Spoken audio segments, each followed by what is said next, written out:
ট্যাংরা মাছের ঝাল সত্যি বন্ধুরা খেতে অসাধারণ লাগে। আপনারাও এভাবে রান্না করে খাবেন। তা আমি কিভাবে রান্না করেছি চলুন দেখা যাক। নমস্কার বন্ধুরা, স্বাগতম গৃহিণী রান্নাবান্না চ্যানেলে। তো সবাই ভালো আছেন আশা করি। তো আজকে রান্না করব ট্যাংরা মাছ। তার জন্য মাছগুলো ধুয়ে নিয়েছি, আর মশলার জন্য নিয়েছি পেঁয়াজ বাটা, এখানে আছে আদা রসুন জিরা বাটা, আর এখানে টমেটো বাটা। এখন মাছে হলুদ লবণ মাখিয়ে ভেজে নেব। সরষে তেল দিয়ে দেব। আপনারা যদি সরষে তেল না খেতে পারেন সয়াবিন দিয়েও খেতে পারেন। মাছ দিয়ে দেব।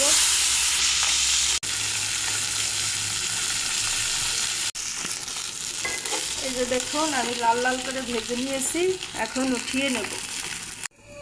আর একটু তেল দিয়ে দেব।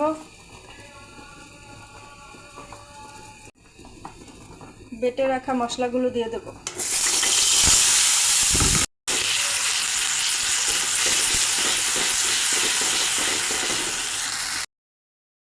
এখানে গুঁড়ো মশলা নিয়েছি, ধনে গুঁড়ো, মরিচ গুঁড়ো, হলুদ গুঁড়ো গুলিয়ে নেব।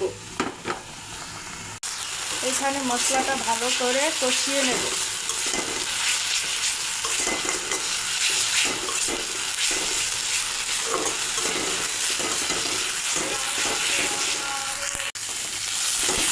মশলা থেকে কাঁচা গন্ধ চলে গেছে, এখন ধুলে রাখা মশলা দিয়ে দেব।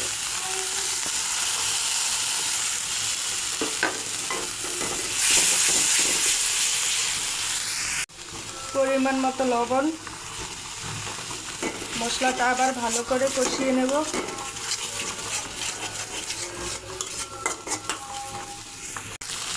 মশলাটা কষানো হয়ে গেছে, একটু দেখুন গা থেকে তেল বেরোচ্ছে। এখন ঝোল দিয়ে দেব।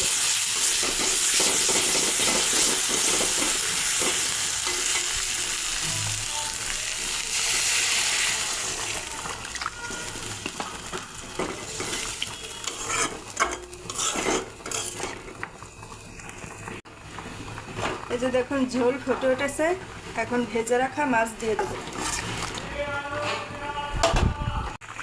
মাছের ঝালটা হয়ে গেছে, সবশেষে দিয়ে দেবো ভাজা মশলা, জিরে আর ধনে ভেজে গুঁড়ো করে নিয়েছি।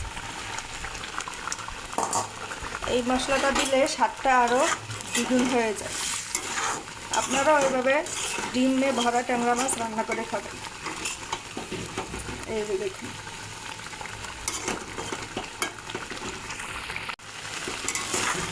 যে দেখুন মাছ রান্না হয়ে গেছে, এখন নামিয়ে নেব।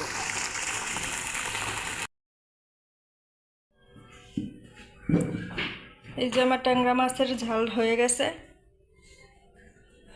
তো রান্নাটা কেমন হয়েছে কমেন্ট করে অবশ্যই জানাবেন, আর আপনারাও এভাবে রান্না করে খাবেন।